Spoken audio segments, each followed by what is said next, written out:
சிறகடிக்க ஆசை அடுத்தது எப்படி போகுதுன்னு பார்ப்போம். மறக்காமல் நமது சேனலை சப்ஸ்கிரைப் பண்ணிக்கோங்க. இங்கே பார்த்தீங்கன்னா நம்ம முத்து ஒரு டிக்கெட் கொண்டு வராரு. அந்த டிக்கெட்டில் நம்ம அண்ணாமலைகிட்ட கையெழுத்து வாங்குறாரு. உடனே பக்கத்தில் இருக்க விஜயா கேட்குறாங்க, இது என்னடா அப்பா பத்திரத்தில் எதுவும் கையெழுத்து வாங்கி அடமானம் வைக்க போறியா அப்படின்னு விஜயா கேட்குறாங்க. அதே மாதிரி வேலையை மனோஜ் தான் செய்வான், நான் அதே மாதிரிலாம் எங்கள் அப்பாட்ட கேட்காம எந்த விஷயத்தையும் செய்ய மாட்டேன்னு முத்து சொல்கிறாரு. உடனே அண்ணாமலை கேட்குறாரு, என்னடா இது என்ன கையெழுத்து வாங்கின அப்படின்னு. அப்பா நம்ம 2 பேரும் மலேசியா கிளம்ப போகிறோம் அப்படின்னு ஒரு குண்டை தூக்கி போடுறாரு. உடனே விஜயாவுக்கு ஷாக் ஆகுது.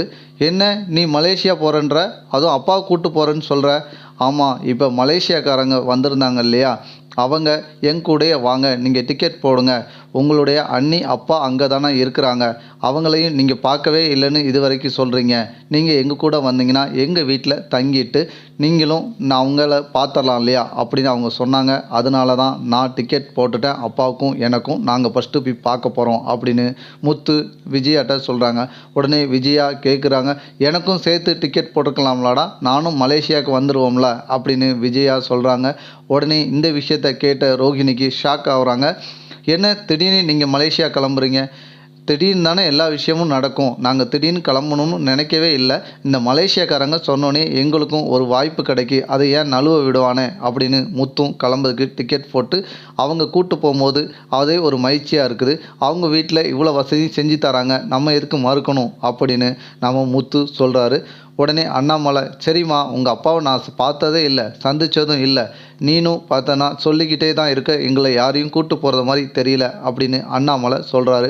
இல்லை அங்கிள், அவங்க ஜெயிலில் இருக்காங்க, அதனால தான் நான் இது வரைக்கும் உங்களை யாரையும் கூப்பிட்டு போய் காட்டலை, நான் கூப்பிட்டு போயிட்டு உங்களை அசிங்கப்படுத்த நான் விரும்பலை, அதனால தான் கூப்பிட்டு போகல அப்படின்னு ரோகிணி சொல்கிறாங்க.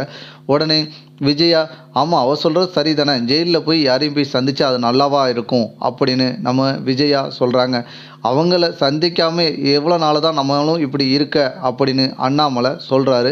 உடனே முத்து, அப்பா யார் எது பேசினாலும் பரவாயில்ல, நம்ம 2 பேரும் டிக்கெட் போட்டு நம்ம போட்டு கன்ஃபார்ம் ஆயிடுச்சு, நம்ம 2 பேரும் கன்ஃபார்மாக போய் பார்த்துட்டு அவங்களையும் சந்திச்சுட்டு வந்துடுவோம் அப்படின்னு சொல்கிறாங்க. உடனே மனோஜ், எங்களுக்கு இல்லாத அக்கறை என்னடா உங்களுக்கு அப்படின்னு நம்ம மனோஜ் கேட்குறாரு.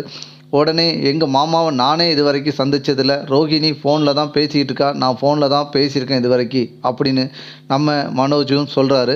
உடனே நீ உங்கள் மாமாவை சந்திக்கையோ இல்லையோ, அப்பா சம்பந்தாரை சந்திக்கிறதுக்கு நான் ஒரு வாய்ப்பு கிடைக்காத நழுவ விட தயாராக இல்லை, நாங்கள் போக தான் போகிறோம், நாங்கள் போய் சந்திச்சுட்டு வந்த பிறகு நீங்கள் யாருனானா போங்க அப்படின்னு பெரிய ஒரு ஷாக்கை சொன்னோன்னே நம்ம ரோகிணிக்கு உடனே ஒரு குண்டை தூக்கி போடுது, நமக்கு வயிற்றையும் கலக்குது, என்னடா செய்ய போகிறோம் அடுத்தது, நம்மளை இந்த முத்து சும்மா விட மாட்டானே இந்த விஷயம் தெரிஞ்சா அப்படின்னு ரோகிணிக்கு படபடப்பாக இருக்குது. இதை நினச்சி நம்ம ரோகிணிக்கு என்ன செய்ய போகிறோம் அடுத்தது அப்படின்னு பைத்தியமே பிடிக்கிற மாதிரி நம்ம ரோகிணிக்கு பைத்தியமே பிடிச்சிரும் இன்னும் கொஞ்சம் நேரத்தில். அப்படி தான் நண்பர்களே அடுத்தடுத்த எபிசோடு போகுது. இந்த வீடியோ உங்களுக்கு பிடிச்சிருந்தால் லைக் பண்ணுங்கள், ஷேர் பண்ணுங்கள், மறக்காமல் சப்ஸ்கிரைப் பண்ணிக்கோங்க.